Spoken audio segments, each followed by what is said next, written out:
Praise the lord. యేసుక్రీస్తు నామమున మీ అందరినీ బైబిల్ ఇన్ డెప్త్ అనేటువంటి కార్యక్రమానికి ఆహ్వానిస్తూ ఉన్నాను. అందరూ బాగున్నారా?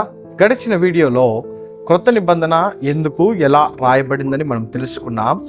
మరి ఈ వీడియోలో క్రొత్త నిబంధన ఎలా రాయబడి, సమకూర్చబడి, అనుకరించబడి, భద్రపరచబడి మనకు ఒక గ్రంథముగా ఎలా వచ్చిందో తెలుసుకుందాం.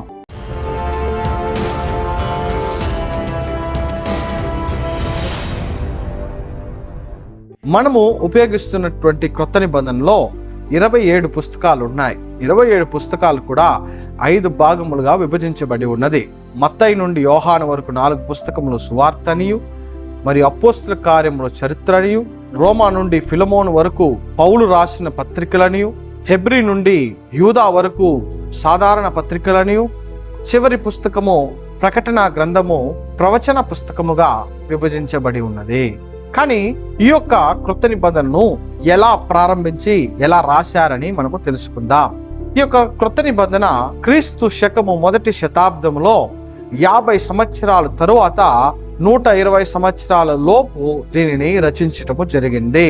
ఈ క్రొత్త నిబంధనలో మొట్టమొదటగా రాయబడినటువంటి పుస్తకాలు ఏమనగా పౌలు రాసినటువంటి పత్రికలు, అటు తరువాత అపోస్తల కార్యములు రచించబడింది. ఇవన్నిటి తరువాత సువార్తలు రాయబడింది. దానితో పాటుగా సాధారణ పత్రికలు కూడా రాయబడినవి. చివరగా ప్రకటన గ్రంథము రాయబడినది. సాధారణముగా మనమందరూ మొట్టమొదటగా సువార్తలే రచించబడ్డాయి అని అనుకుంటూ ఉంటాం. కానీ సువార్తలు పత్రికల కంటే కూడా ఆలస్యముగా రచించబడింది. మరి ఎందుకు అలా రచించబడింది అంటే, ఈ యొక్క సువార్తలు ఓరల్ ఫామ్ లో ఉన్నాయి. అనగా వారు మాటల రూపములో ఒకరితో ఒకరు ఈ యొక్క సమాచారమును అందిస్తూ అనేక మందికి చేరవేస్తూ ఉన్నారు. కానీ కొంతకాలం తర్వాత సంఘాలన్నీ నిర్మించబడినప్పుడు అనేక మంది యేసుక్రీస్తు యొక్క సువార్తను, చరిత్రను వ్యత్యాసమైనటువంటి రూపములో వారికి తోచినటువంటి విధములో చెప్పటము ప్రారంభించారు. ఆ సందర్భములో యేసుక్రీస్తు చేత ఎన్నుకోబడినటువంటి అపోస్తలులైనటువంటి వారు ఈ యొక్క సువార్తలు రానున్నటువంటి తరములకు సరైనటువంటిదిగా, స్వచ్ఛమైనటువంటిదిగా, కల్తీ లేనటువంటిదిగా ప్రపంచమంతా ఇది చేరవేయాలి అని చెప్పి వారు ఈ సువార్తలను రాయవలసినటువంటి నిర్బంధము ఏర్పడింది. ఈ సువార్తల్లో మొట్టమొదటిగా రాయబడినటువంటి సువార్త మార్కు సువార్త.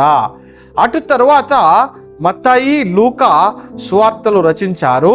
వారు కూడా మార్కు రాసినటువంటి సువార్తను ఆధారముగా తీసుకొని ఇంకను సమాచారమును సమకూర్చి వారు రాయటము జరిగింది. చిట్ట చివరిగా యోహాను తన శైలిలో ఆయన ఆత్మీయంగా యేసుక్రీస్తును ప్రపంచమంతా ఉన్నటువంటి మనుషులందరికీ దేవుడుగా, రక్షకుడుగా యోహాను చూపిస్తూ రచించాడు. ఇలా రాయబడినటువంటి ఈ యొక్క సువార్తలన్నీ వేరు వేరు చోట్లలో చుట్టల రూపములో ఉన్నాయి. క్రీస్తు శకము 200 సంవత్సరములో ఫాదర్ టెర్టులియన్ లేఖ రూపములో ఒక ప్రకటనను అన్ని సంఘాలకు, క్రైస్తవ సమాజాలకు చేశాడు. అది ఏమనగా, మీ దగ్గర చుట్టల రూపంలో ఉన్నటువంటి పత్రికలు లేదా సువార్తలన్నిటినీ సరిచూసి లేని వాటిని పక్కన సంఘములో నుండి తెప్పించుకొని దానిని మీరు అనుకరించి కాపీ చేసి రాసి ఉంచుకోవాలి. ఒకవేళ మీ దగ్గర ఉన్నవి ఇతరుల దగ్గర లేకపోతే వారికిచ్చి వారు దానిని అనుకరణ చేసి వారు దాన్ని ఉంచుకోవాలని చెప్పి ఇలా అన్ని సంఘాలు, అన్ని క్రైస్తవ సమాజాలు కూడా ఈ యొక్క చుట్టల రూపంలో ఉన్నటువంటి పత్రికలను, సువార్తలను వారు సేకరించి భద్రపరచాలని లేఖ రూపంలో ప్రకటించాడు. ఆ సందర్భంలో ఈ యొక్క పత్రికలు మరియు సువార్తలను కలిపి 21 పుస్తకములు గల క్రొత్త నిబంధనను ఏర్పాటు చేసుకున్నారు. ఈ క్రొత్త నిబంధన అనేక కౌన్సిల్ వివాదములు తర్వాత, అనేక మీటింగుల తర్వాత క్రీస్తు శకము 367వ సంవత్సరములో అథనేషియస్ బిషప్ ఆఫ్ అలెగ్జాండ్రియా అతని ద్వారా ఒక ప్రకటనను లేఖ ద్వారా అన్ని సంఘాలకు తెలియజేశారు.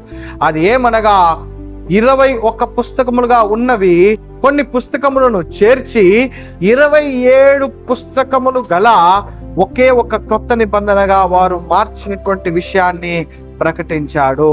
అటు తర్వాత కూడా క్రీస్తు శకం 1500 సంవత్సరాల వరకు కూడా అనేకమైనటువంటి వివాదములు, అనేకమైనటువంటి కౌన్సిల్స్ లో ఈ యొక్క పుస్తకాల గురించిన చర్చలు జరిగినప్పటికీ ఈ యొక్క 27 పుస్తకములు స్థిరముగా నిలిచిపోయినవి. మరి ఈ యొక్క 27 పుస్తకములు నిజంగా దేవుని యొక్క ఆత్మ సహాయముతో వీరు ఏర్పాటు చేశారని మనము నమ్మవలసిన వారముగా ఉన్నాం. ఎందుకంటే అనేకమైనటువంటి పరిశోధనలకు వెళ్ళిన తర్వాతనే ఈ యొక్క పుస్తకాలను వారు చేర్చటం జరిగింది. దీనికి ఆధారం మనము చూడాలంటే ఈ రోజు వరకు కూడా 5600 ముక్కలు మొదటి శతాబ్దంలో రాయబడినటువంటి ఆ యొక్క ప్రతుల యొక్క ముక్కలు అక్కడక్కడ దొరుకుతూ ఇవి అపోస్తలులు వారు రాసినటువంటిదని మనకు రుజువు చేస్తూ ఉన్నది. ఈ 27 పుస్తకాలే ఇందులో ఉండాలని ఎలా వారు నిర్ధారించారంటే దానికి ఉపయోగించినటువంటి ప్రమాణం ఏదైతే ఉందో అది క్యానన్ అని అంటారు. క్యానన్ గురించి రానున్నటువంటి వీడియోలో నేను మీకు తెలియజేస్తాను. అంతవరకు సెలవు. దేవుడు మిమ్మల్ని దీవించును గాక. ఆమేన్.